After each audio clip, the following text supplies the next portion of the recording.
Başla. Niye koydun beni beş gözleri ciryana yana yana?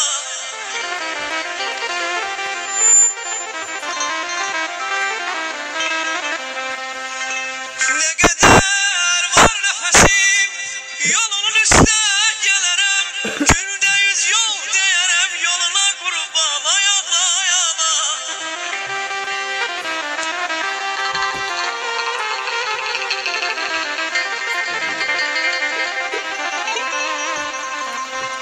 O tutuyor kalbim benim. Ben yine kan ağlayıram, ben yine kan ağlayıram.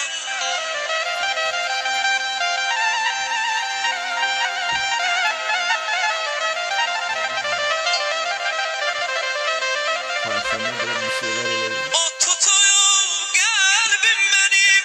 Ben yine kan ağlayıram. Ne kadar var yüreğimde kuru canım. Ayağına, ayağına, ayağına, ayağına.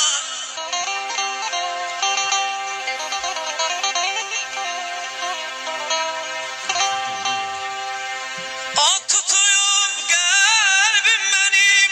Ben yine kan ağlayıram, yine kan ağlayıram. Ne kadar var yüreğimde kuru canım. Ayağına, ayağına.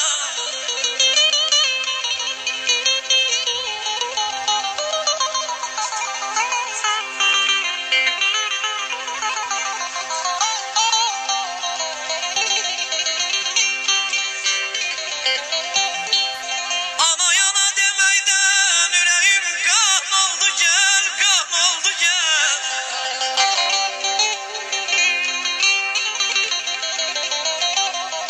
Yeter mi ya? Ana yana demeyden yüreğim kan oldu gel.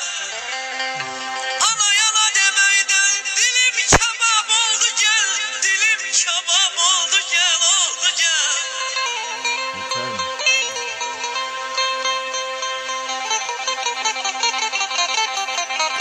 Əzinem anamdı, yanamdı. Mənə yanan anamdı, anamdı.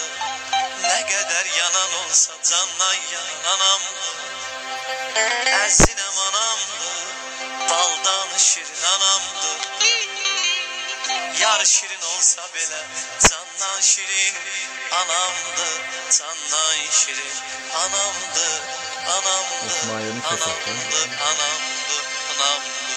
Ana ana canım ana, ana ana gözüm ana, ana ana canım ana, ana ana gözüm ana, özüm ana, sözüm ana.